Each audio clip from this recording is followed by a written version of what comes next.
Thank you very much, Chair. Honourable Senators, we'd like to thank you for this invitation to appear before you today.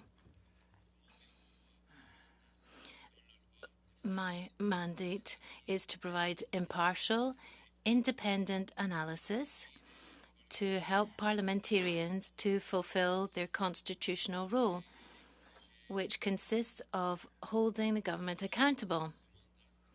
And in accordance with this legislative mandate, we have come out with analyses and reports on Budget 2025 and on selected measures proposed in Bill C-15, and we will continue to do so.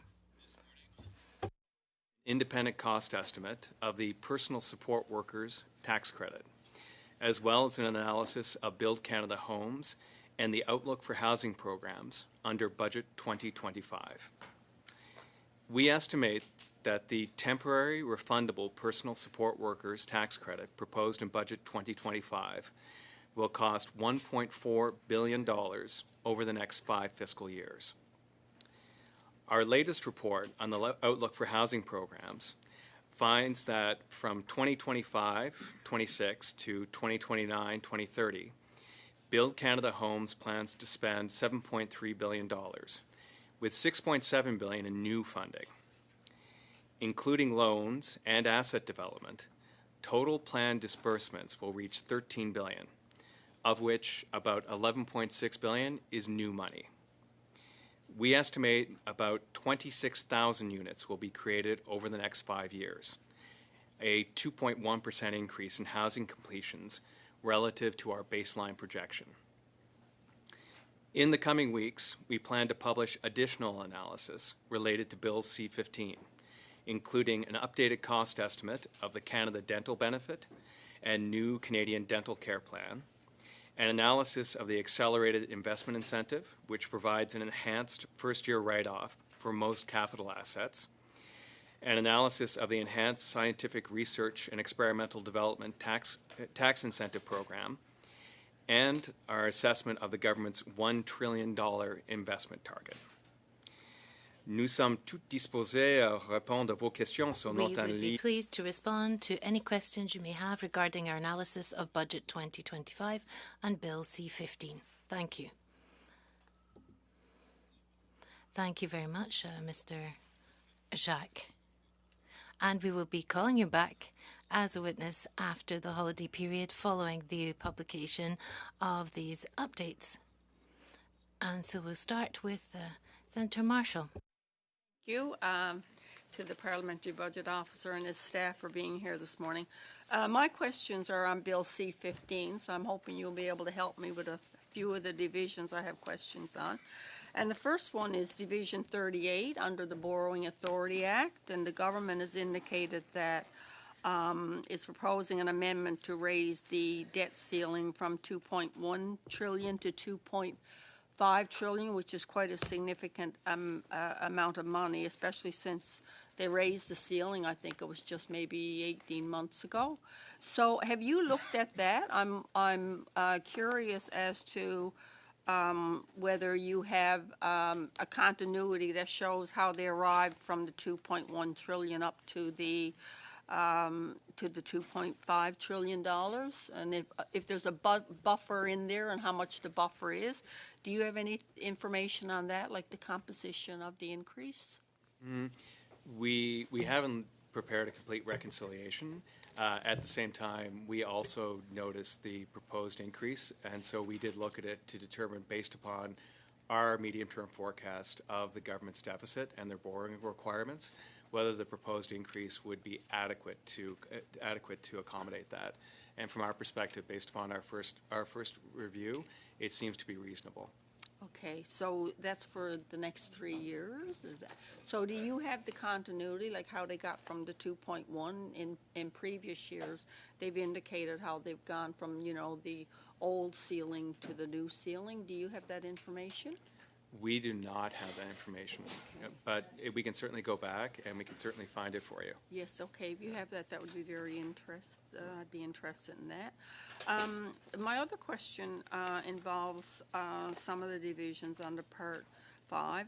The Canada Development Investment Corporation Act. Are you able to give us any insight into that? Like, what's the government doing there? Because there's already a Canada Development Investment Corporation, and it seems like they're making some changes, and I'm just wondering if you're able to give us any insight into what the purposes of those amendments from your perspective. No, I don't believe we haven't looked into that in specific detail. There's 2 others, the high-speed rail, the Build Canada Homes, and oh yes, there's the Building Canada Act.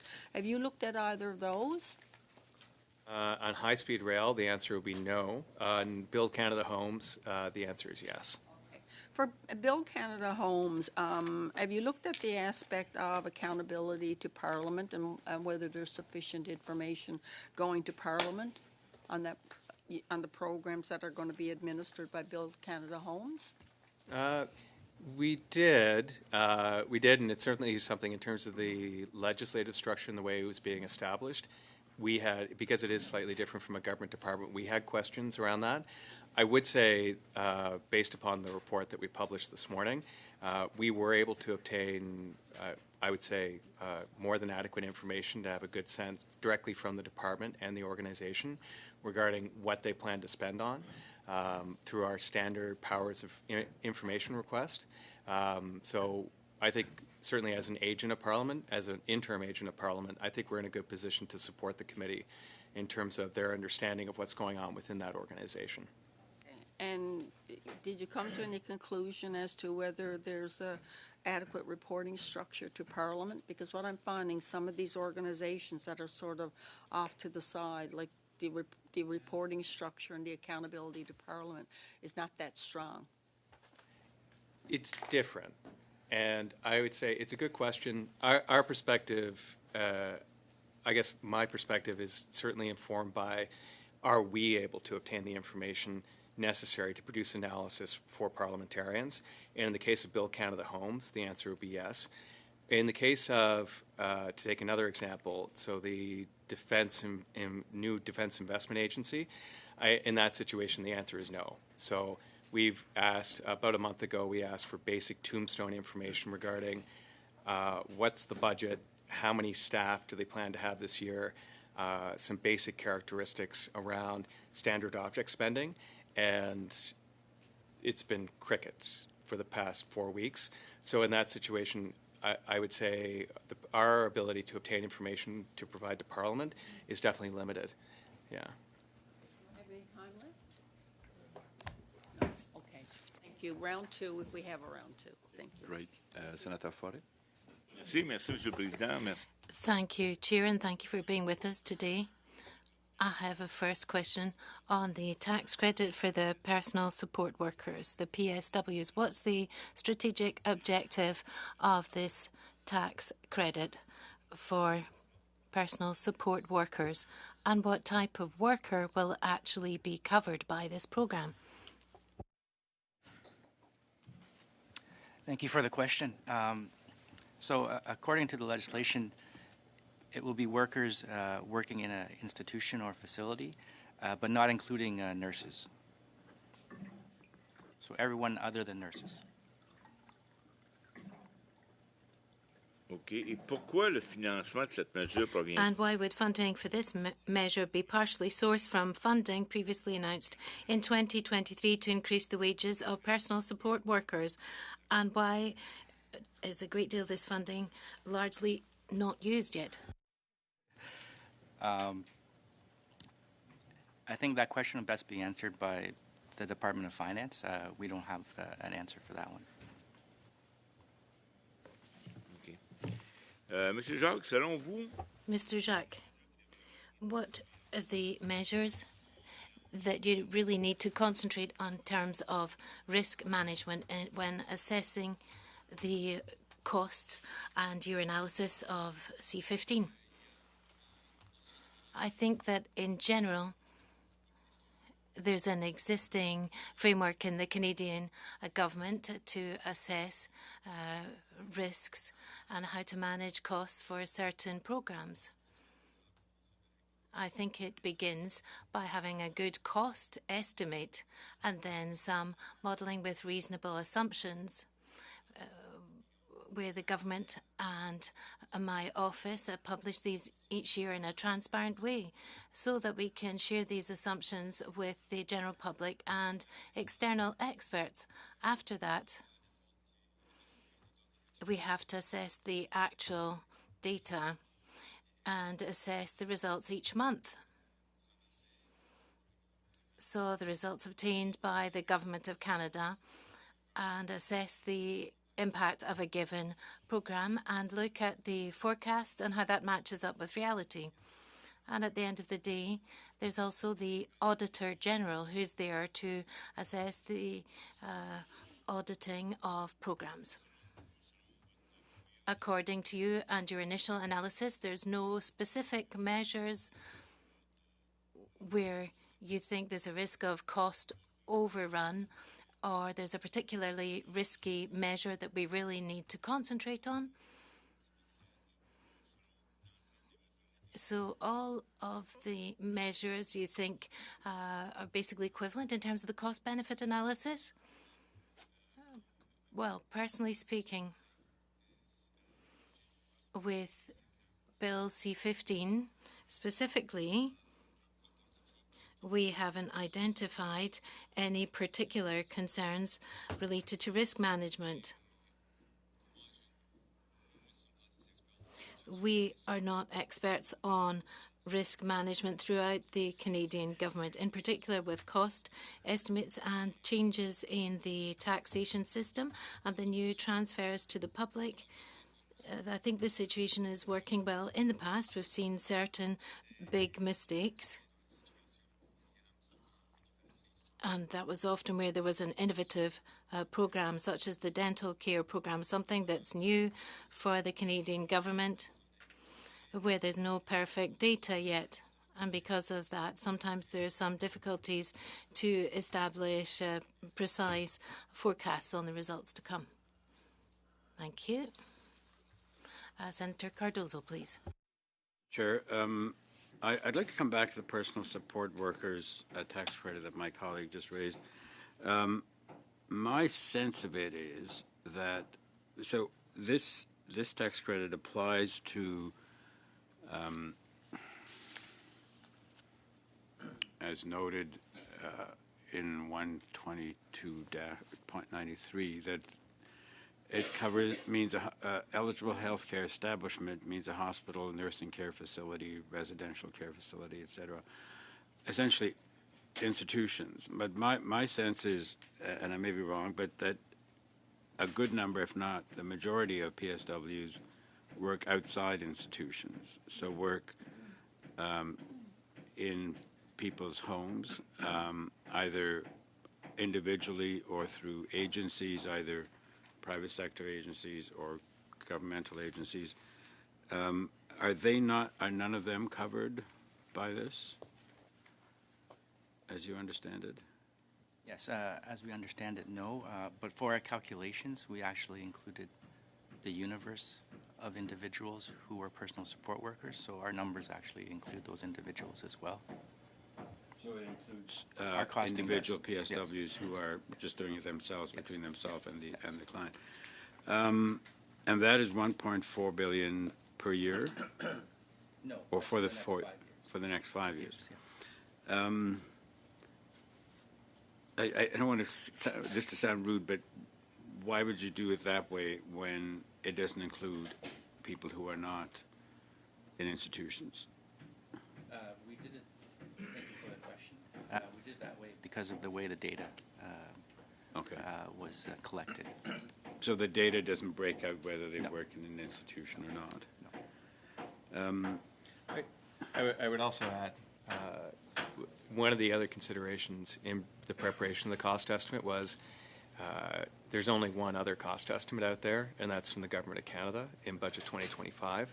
So our numbers are slightly higher, about 10% higher, but they're not tremendously higher. So, so I was going to say, so for us, in a situation where there wasn't data to be able to partition who of the skilled population of PSWs, who's working in an institution versus who's working outside, and as opposed to making an assumption regarding of the total population who's working in an institution, realizing that if we incorporated everyone, we come to a number that's about 10% higher.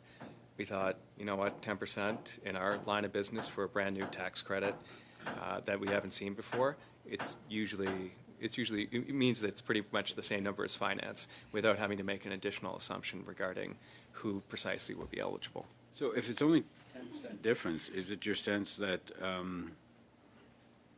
the number of people working outside institutions is only 10%?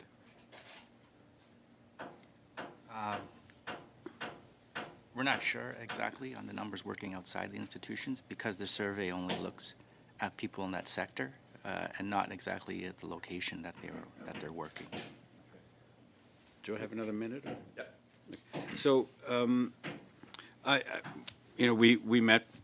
Many of us were lobbied this week by the Canadian Labour Congress, and among them were PSWs, and they were really very concerned about this. One of the concerns they had was that this doesn't kick in until next year. Are there examples where tax credits start retroactively for the year we're currently in? Is that a possible? Can government do that without it being too disruptive? Yeah, I can answer that one.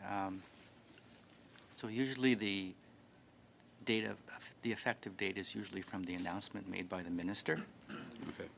For this one, the effective date is January 1st, 2026, the first day of the 2026 taxation year. So for tax credits, usually it's the taxation year, and because this is a personal tax credit, it begins on the start of the calendar year, January 1st. I just want to state for the record that I think PSW is a really, really important part of our healthcare system, both for keeping people in place in their homes, but also in institutions, and generally overlooked. So having this tax credit is a good move. I just hope it ends up covering people who are not in institutions as well. So thank you for answers. Merci. Who is eligible? Because they did provide that information. So it extends beyond hospitals, for example. When it will be your turn. I beg your pardon? Tantôt, quand ça va être votre... When it's your turn, you can come back to that subject, because if we interrupt the witnesses, that's probably not the best way to proceed. Thank you. Thank you, Chair. My question is for the PBO.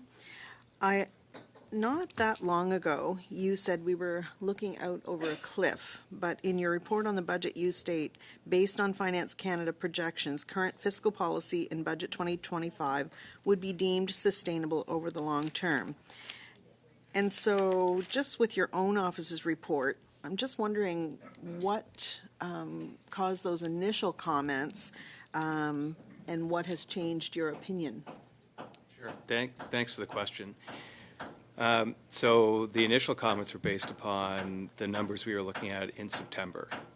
And in particular in September, the medium-term forecast of an increasing debt-to-GDP ratio, which is something that, as defined by the government at the time, was one of the best medium-term indicators of financial sustainability.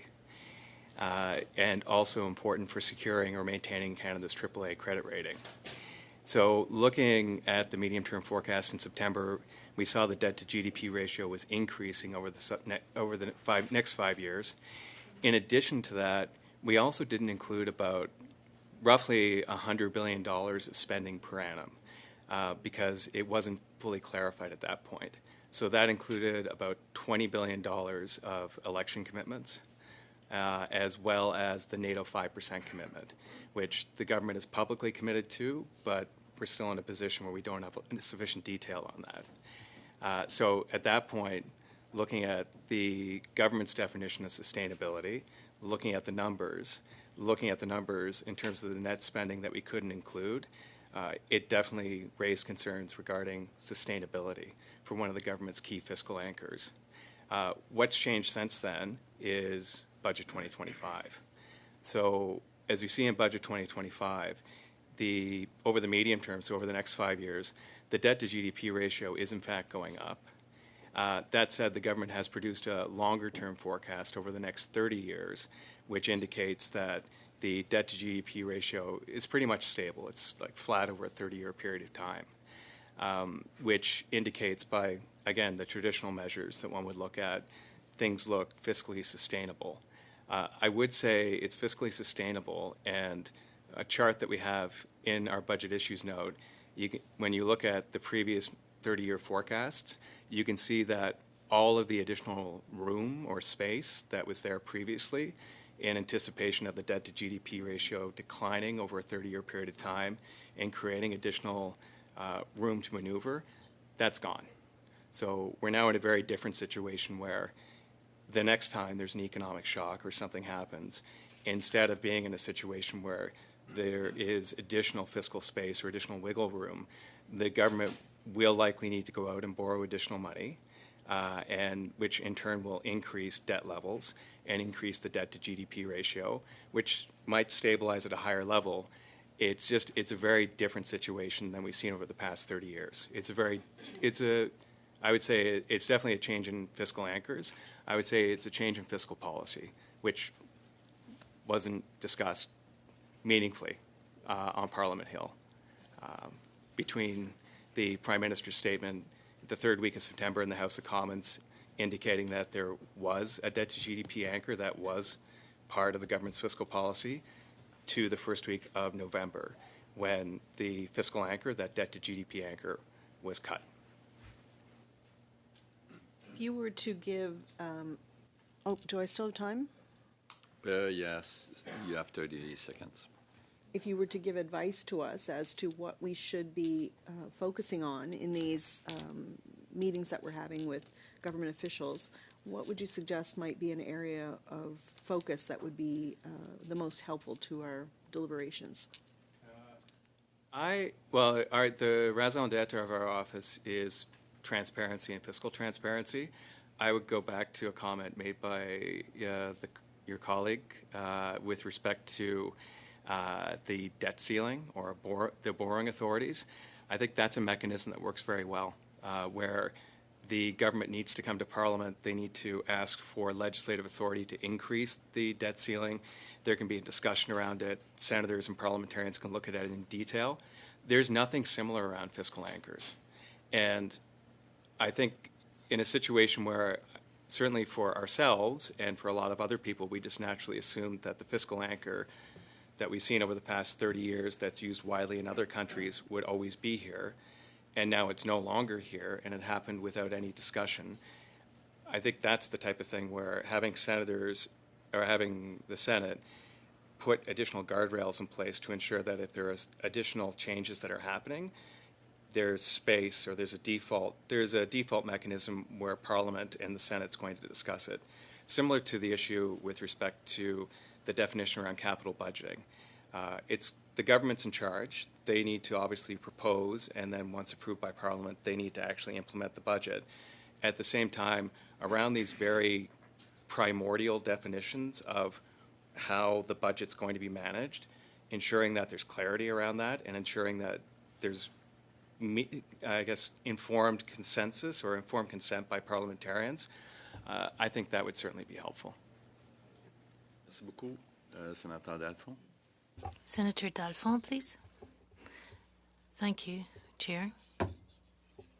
So I'm looking at your first study that you published this morning about tax credits for healthcare workers. So the worker himself or herself will receive this credit rather than the employer for creating jobs. And now this has to be people who work in recognised facilities. I don't know exactly what that means, but is there a danger that this could mean there would be a movement of personnel from non-recognised institutions towards recognised institutions or establishments, and in particular people who provide home care? These people do not work for a recognised employer often. It's family that pays to have assistance from someone who comes in on a daily basis. So once again, is there not a danger that these people will flow towards an institution because it will be more attractive because of this tax incentive that's been set up? In our costing, we don't have any sort of behavior impact by employees switching employment. But because of the data we used, it's StatsCan data, there's no differentiation between the person working in an institution or working for an individual. So it could be the reason why our numbers are a bit higher than the Department of Finance. Votre deuxième étude de ce matin, And your second study that came out this morning dealt with Build Canada homes. Easier in English, Build Canada Homes, BCH, Maison Canada in French, and you've said that the contribution will be very modest when we analyse this. It's just going to bring a few thousand subsidised units over a period of 2 to 5 years. So could you give us an estimate of how many modest apartments are going to be generated in 2026 as a result of this? I cannot give you an exact figure for 2026 because, of course, there's a lag between when the funds are given, the construction, and so on, and when it's completed. So right off, I think the impact for 2026 will probably be weaker than in the years post-2026. But what we did find is that for the next 5 years, in terms of affordable units, we were around 13,000. So if we presume that they're constructed at the same pace per year, the same number per year, we'd perhaps have around 2,000 to 3,000 units per year as a result of this throughout Canada. So in Montreal, we need more than that, just in Montreal alone. So it's a program where there's lots of fanfare around this, but there's not many results necessarily. Well, for the moment, from what's been announced, our conclusion is that we don't think that this is going to have a significant impact on housing supply. And it will fill about 3.7% of the lack that we'd identified in a preceding report, where we said we needed 690,000 units by 2030 in order for housing to become affordable. So we estimate that this will just be a 3.7% of the attainment of this overall objective. And in your report, you've said that it's a 5-year program, and then the government wants to cut this perhaps as of 2027 in terms of the amounts allocated. So in 5 years, is the expectation that BCH is going to disappear because assets will have been built and they will need to still be managed?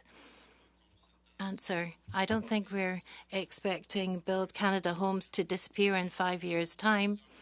But there are several programs that were currently being managed by the Canada Mortgage Housing Corporation, and they're going to sunset in the next 4 to 5 years. And for the moment, there's still no information from the government as to whether these other programs are going to be renewed, or are they going to be renewed under the responsibility of Build Canada Homes instead? Because according to the announcements, it seems that Build Canada Homes is going to take over more responsibilities in terms of affordable housing, whereas the CMHC is going to continue to deal with housing at market rates.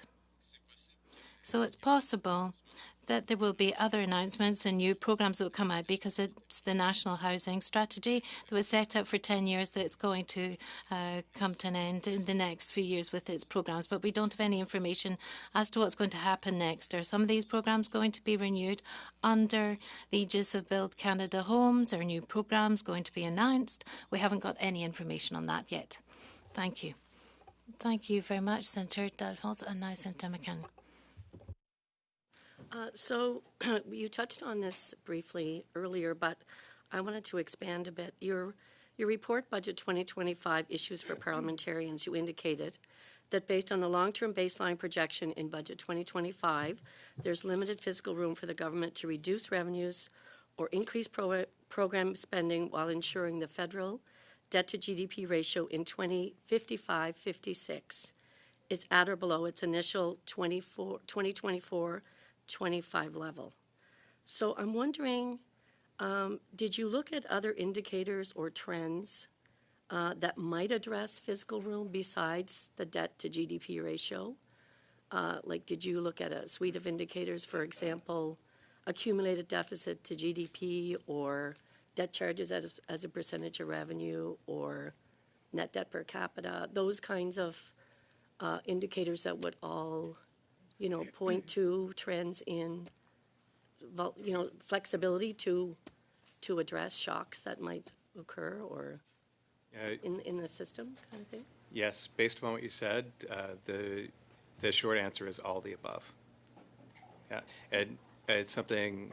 It's not a single indicator that one wants to look at when assessing the overall fiscal sustainability or the fiscal health of an organization. You want to look at a basket of indicators, both on the liquidity side as well as the solvency side. And something that we track on a regular basis are the debt servicing ratios for the government and the direction those are going in, as well as based upon the outstanding stock of debt, what the average yield to maturity is, so what the turnover looks like. So having a sense of when the government needs to turn over the existing stock of debt, how much are they turning over in any given year, because it gives you a sense of how much the market is going to have to absorb, and again, the flexibility that they'll have in terms of if the market is having a bad or cranky day, if they can defer that type of effort. I would say for the debt to GDP ratio, it's something that we focused on, and we continue to focus on because it's something that the government focused on. So going back to as recently, I know it's gone back almost a year now, but the 2024 Fall Economic Statement from the Government of Canada, the Government of Canada said the debt to GDP ratio is one of the best indicators of fiscal sustainability, and important for securing a declining debt to GDP ratio is important for sustaining Canada's AAA credit rating. So again, as an accountant, I would look at a wide range of things. I also have to respect my colleagues, my counterparts in the Department of Finance, who put that indicator front and center. Okay, thank you. Do I have time? Yes. Okay, so I know some of these are in the public accounts under the management discussion and analysis section of the volume 1, but in terms of like the fact that you look at these, do you regularly put them in any of your reports, though, these other indicators that you analyze? Certainly, every 6 months as part of our economic and fiscal outlook, we are publishing debt servicing costs and the debt servicing ratio, deficit to GDP, debt to GDP as well. Periodically, depending on the interest from parliamentarians, we'll also provide additional detail in our reports with respect to the stock of debt and the anticipated turnover of debt as well. It's very much based on, as you indicated, and I agreed with you, there are a lot of indicators you can look at, and it's very much based upon the interest from parliamentarians, which ones that we put front and center in reports. Thank you. Merci beaucoup. Next question, Senator Kingston. Merci, Monsieur President. My question is for maybe all three of you, I'm not sure, and I'm trying to knit some things together here, so please bear with me. So in your highlights of Build Canada Homes and Outlook for Housing Programs under Budget 2025, the last highlight is Build Canada Homes should be expected to make a modest contribution toward housing supply and affordability within the broader context of a large decline in support for housing affordability. And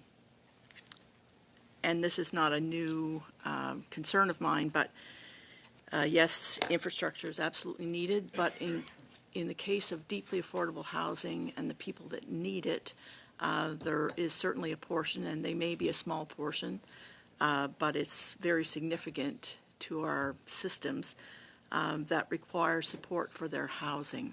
So can you say any more, just for the first part, in terms of the decline in support for housing affordability? What do you mean by that? What we mean is that, as I mentioned earlier, there was the National Housing Strategy, which was a 10-year plan, which many of its subcomponents are going to sunset in the next 3, 4, 5 years. One of which is the Canada Housing Benefit, which was a direct contribution to modest income households to help them pay for their rent. So right now it seems like this program is scheduled to sunset. There's no announcement on whether it will be reconducted or not. That program was under CMHC's responsibility. Now it seems like social housing is going to be transferred more under the responsibility of Build Canada Homes, but their focus right now seems not to subsidize renter, but rather try to increase the supply of affordable housing. And so in that sense, given the number we've seen so far, it doesn't appear like it's going to make a very important contribution, at least in the short term, in terms of increasing the supply sufficiently so that it would actually reduce market price in general, but also in terms of affordable housing for very low-income households. We see they're only going to increase it by 6,300 units over the next 5 years. That's our estimate, at least. Just to follow up on that, in some of the briefing documents that we received, it says Build Canada Homes will deploy $1 million to build transitional and supportive housing for people who are homeless or at risk of homelessness. It will collaborate with key provincial, territorial, municipal, and Indigenous partners to pair these federal investments with employment and health care supports. I'm just wondering what the thinking is around how to do that, because in some ways it speaks to federal transfers, and in some cases, I'll take health for instance, when these things are negotiated with provinces, there are caveats put in. We agree to spend money on this as a priority because it's a gap in our system right now. When I read that, I think, okay, so some responsibility will maybe devolve to the provinces, but how much support are they going to get in order to make sure that across Canada there are equitable supports for the types of individuals and unfortunately small families that I'm concerned about in terms of needing help to maintain their housing or even achieve housing. Could you comment on that?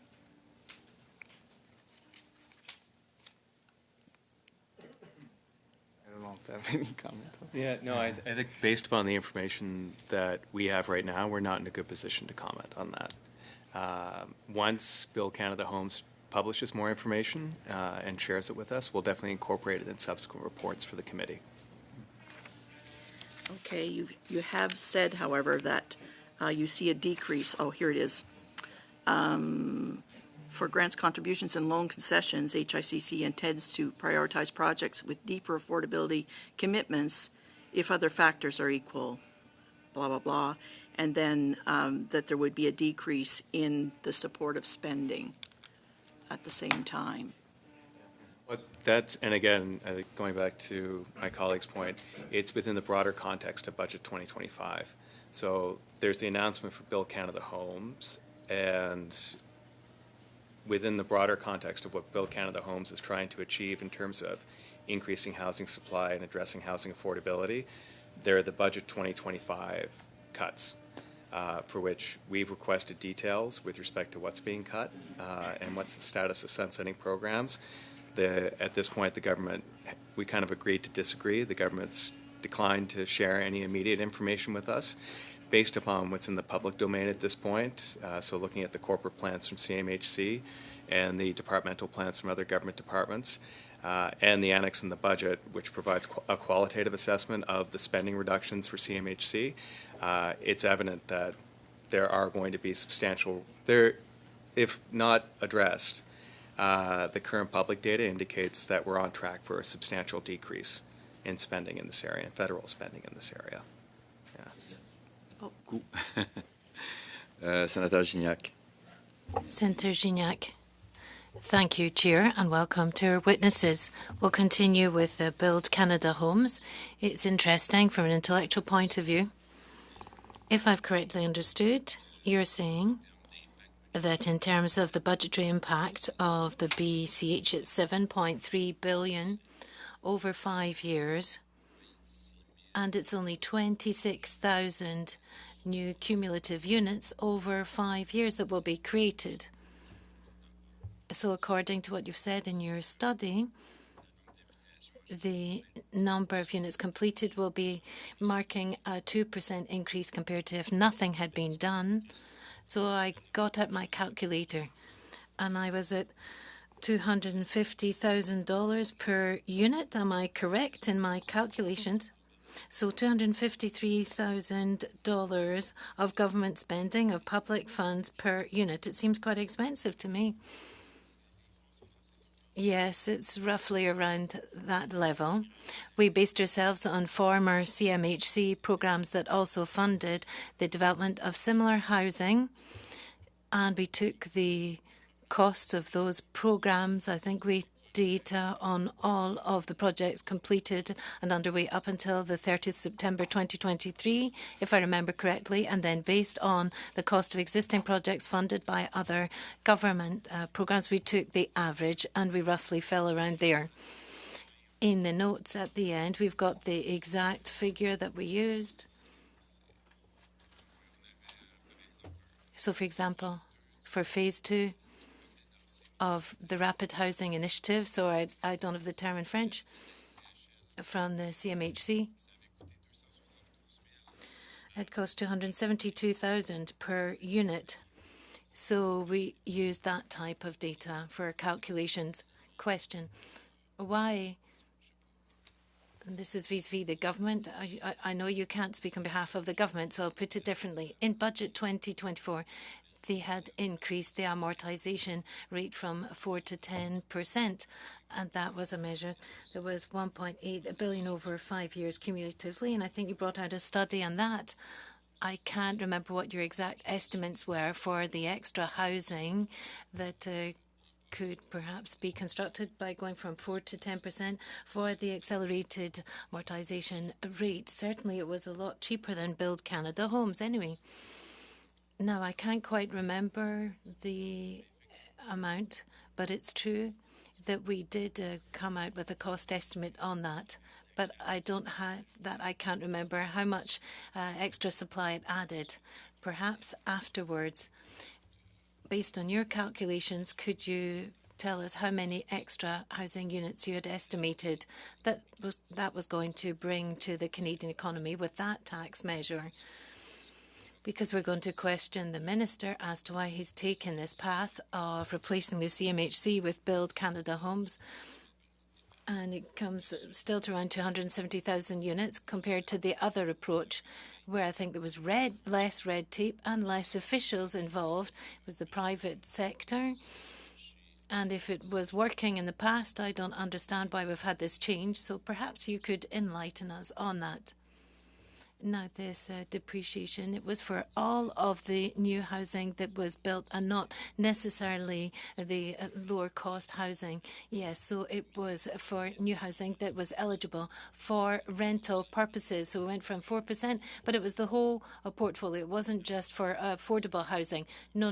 It was for all different types of housing, because in affordable housing, they're saying it's around 13,000 new units and then another 13,000 that's regular housing units. But I'm just trying to grasp why this approach has been taken, even although just last year we had this accelerated depreciation rate, and we'd tried that at the start of the 1970s, and it did help in terms of results. Turning now to this famous luxury tax, you've brought out a report on aircraft and planes, and you expressed concerns. We also have some doubts around this table about these measures that never worked in the past in other countries, and now they've removed it. Have you seen results? How much was collected under this luxury tax? Because our concerns, and Senator Faure was a leader in all of this, quite a vocal leader, and thought that perhaps there would be less income than the government hoped. Has there been any recent follow-up on that? No. Les données existent. I know that the data exists and the results are there in the public accounts, but the people today with me today don't have that data. Okay, that's fine. Perhaps I'll come back on the second round if we have time. And now, Senator Pupatello. We'll just use this time to clarify from materials that were sent by the finance ministry around the personal support worker. Its purpose was to help raise the floor of the wages, and the only means that a federal government would have is through the taxation system, because these are typically programs that are run by provinces, so the only way they could get in to help lift the wage level is through a tax credit. And what they described as eligible personal support workers, they would need to work for eligible healthcare establishments, which would include hospitals, nursing care facilities, residential care facilities, community care facilities for the elderly, home health care establishments, so that would be like your VON, St. Elizabeth, etc., and any other similar health care facility or establishment. So as per your question earlier, Senator Delphine, there would probably have to be a T4 related to an establishment that would have hired personal support care workers in order for that tax credit to be eligible. So for the homes, and there are, my understanding is that it does exist in some instances where they use family members, and I know they do that in Newfoundland, for example, but I wouldn't know, that would be a provincial program that's run there, I think. I don't think there's a federal program that does that, but this wouldn't be pertaining to that circumstance. You have a question for the... I don't have a question. Okay. Est-ce que Sénateur Hu, vous avez une question? Non? Senator Wu? Senatrice Hébert. Thank you. I have a question on the 1% tax on underutilised housing, which has been withdrawn now. Some people have said it's not really the right time to do that when we've got a housing shortage, to actually remove this tax that mainly dealt with foreign-owned property. And you've estimated this tax brought in 130 and 150 million per year in the budget, or perhaps it was 30 million rather. But what is the difference here? Who is correct in their figures on this one? There are some explanations for this. First of all, there have been developments between provinces and municipalities about the different types of initiatives that they have decided to implement to correct this perceived issue. And with our assessment, we have not included these provincial municipal level changes. We've only looked at the tax proposals related to the Government of Canada. For example, in British Columbia, in Vancouver specifically, there have been some initiatives, but we didn't look at initiatives throughout Canada. So I think that's a first explanation for this gap. Another explanation for the gap is just related to data. As I mentioned, with the new healthcare program, we've got a similar situation there where there's an innovative program. It's a completely new one, so there's not much data out there yet.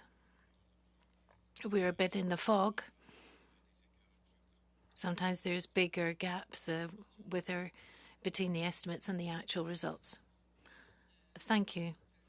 So this example has been cited in the budget, and we've said that one of the arguments that's been mentioned is reducing paperwork for entrepreneurs. And they're saying, I think that certain estimates that's around 3,000 different federal regulations, and many are actually obsolete at the current moment.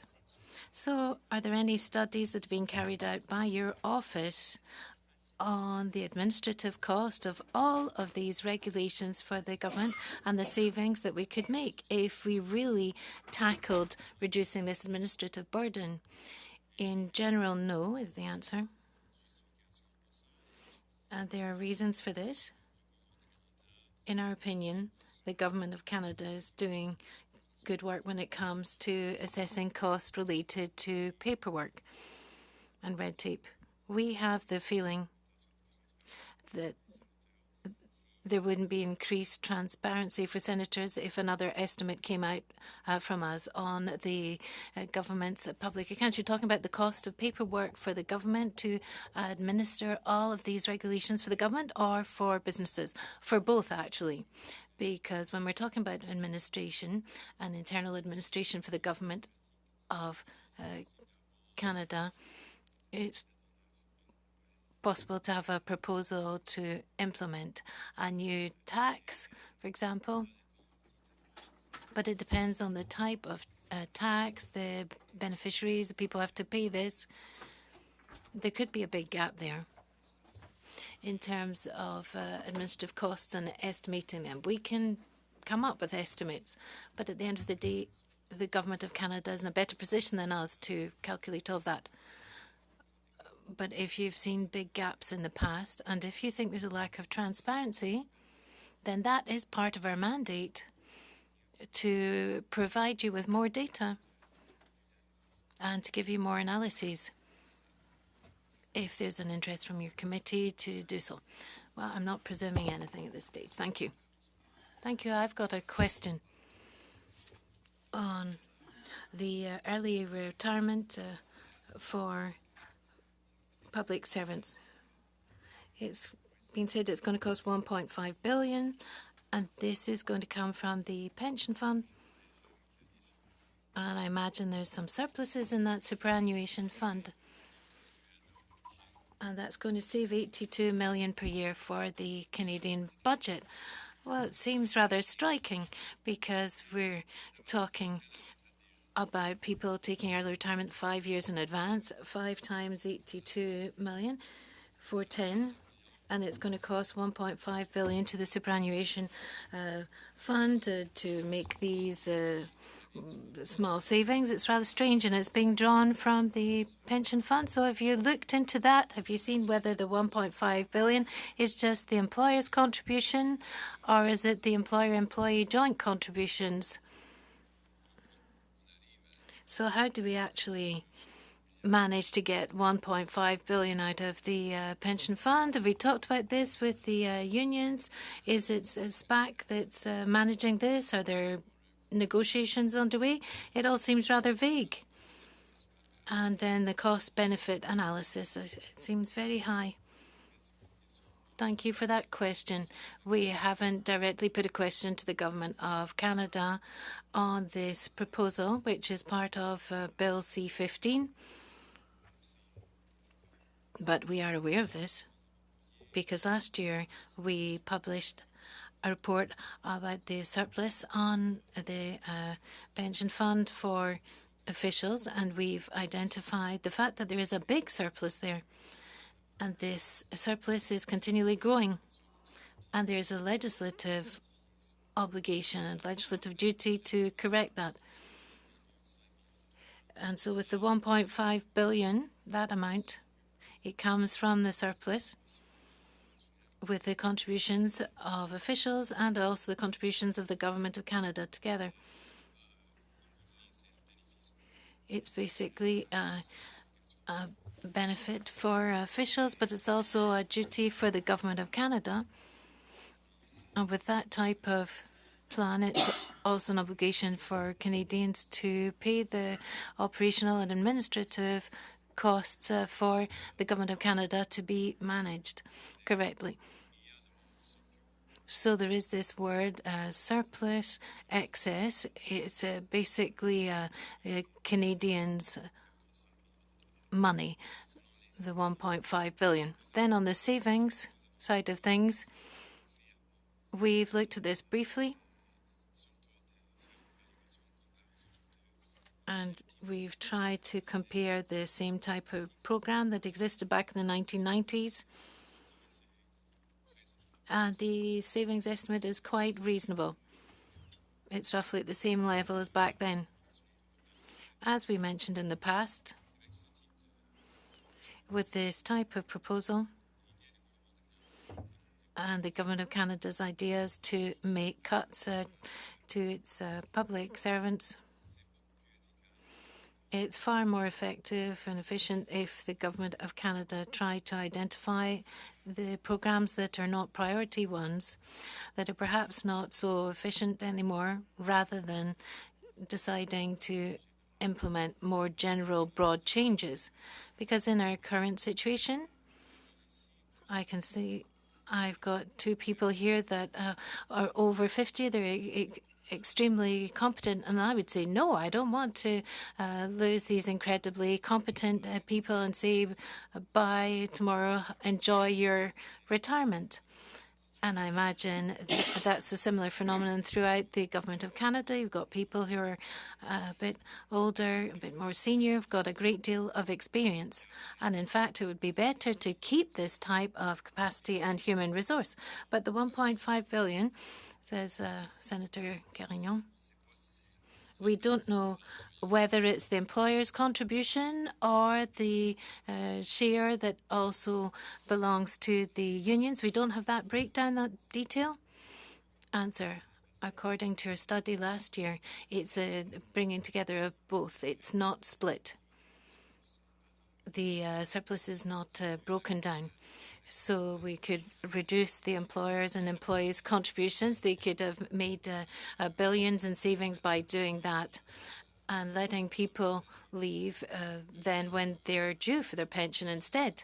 And they would still have saved more money rather than coming up with this type of program, unless it costs something to actually to have an official, but